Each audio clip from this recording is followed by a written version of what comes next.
Ukraine ने रूस पे लॉन्ग रेंज वाले ड्रोन कई दिशाओं में हमले किए हैं। सबसे पहले प्लेसेट्स पर अटैक हुआ, जो रूस का सबसे अहम स्पेस सेंटर है। इसके अलावा वहां से 1494 किलोमीटर दूर ऑरेनबर्ग पर भी अटैक किया, जहां कई लॉजिस्टिक हब को तबाह कर दिया गया। इसके बाद ऑरेनबर्ग से 1261 किलोमीटर दूर नेविदनोमिस्क को दहला दिया, जहां वेयर हाउस पर हमला किया गया।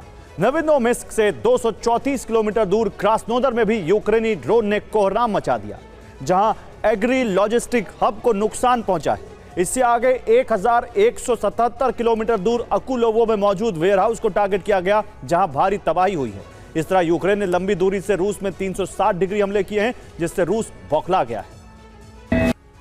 और यूक्रेन ने कई बड़े हमले उस वक्त किए जब वहां इंडिपेंडेंस डे की तैयारी चल रही थी, लेकिन रूस में बारूदी आतिशबाजी हो रही थी। इस दौरान यूक्रेन ने अनापा एयरबेस को टारगेट किया, जो यूक्रेन बॉर्डर से 400 किलोमीटर दूर है, जहां यूक्रेन ने रडार स्टेशन पर अटैक किया, जिससे बड़ा नुकसान हुआ है। इसके बाद एविएशन सेंटर पर हमला किया गया। यह स्वॉर्म ड्रोन अटैक था। इस हमले में बेस के 2 हैंगर तबाह हो गए। वहां खड़े विमानों पर भी ड्रोन गिरे, जिससे सुखोई 33, सुखोई 30 और मिग 29 को नुकसान पहुंचा है। यूक्रेन के कई बार एयरबेस पर हमले यूक्रेन ने किए थे, जिन्हें रोक पाने में रूस के डिफेंस सिस्टम नाकाम रहे। पहले रडार पर हमला करो, फिर एयर डिफेंस को कमजोर करो और उसके बाद रनवे पर खड़े लड़ाकू विमानों को टारगेट करो। साथ ही समंदर में नेवल बेस के पास तैनात युद्ध पोतों को तबाह किया जा सके। यानी आसमान और समंदर में मुकाबला करने से पहले दुश्मन को जमीन पर ही खत्म कर दिया जाए। साथ ही लॉजिस्टिक हब और वेयर। तो पुतिन की सेना यूक्रेन में सरहदें बदलने निकली थी, लेकिन यूक्रेन की आजादी के जश्न के बीच यूक्रेन ने इस युद्ध का पूरा नक्शा ही बदल कर रख दिया है। 1900 किलोमीटर दूर रूस के अति सुरक्षित सैन्य स्पेस सेंटर और एयरबेस पर हुए ताबड़तोड़ हमलों ने साबित कर दिया है कि अब क्रेमलिन का कोई भी कोना सुरक्षित नहीं है।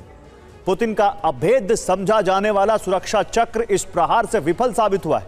बड़ा सवाल यह है कि क्या ज़ेलेंस्की का यह लॉन्ग रेंज सरप्राइज रूस को पीछे हटने पर मजबूर करेगा, या मॉस्को अब तक का सबसे घातक पलटवार करने जा रहा है, जिसकी कीमत पूरे यूरोप को चुकानी पड़ सकती है।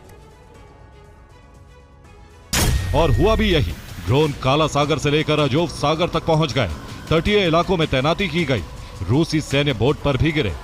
यानी यूक्रेन के पास इंटेलिजेंस इनपुट लगातार पहुंच रहा है। यूक्रेन की रणनीति स्पष्ट दिखाई दे रही है, जिसमें पहला टारगेट रूस की आंख और कान कहे जाने वाले सैन्य प्रतिष्ठान, दूसरा टारगेट रूसी वायुसेना के विमान और एयर डिफेंस सिस्टम, और तीसरा टारगेट रूस की अर्थव्यवस्था को चलाने वाले वेयरहाउस और लॉजिस्टिक सेंटर।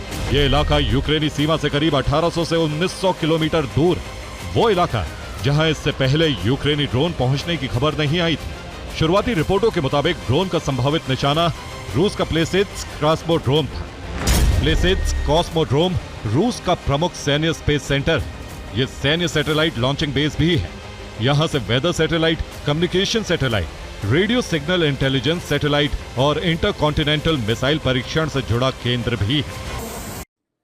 और यूक्रेन में इंडिपेंडेंस डे रूस के लिए डूम्सडे साबित हो रहा है, क्योंकि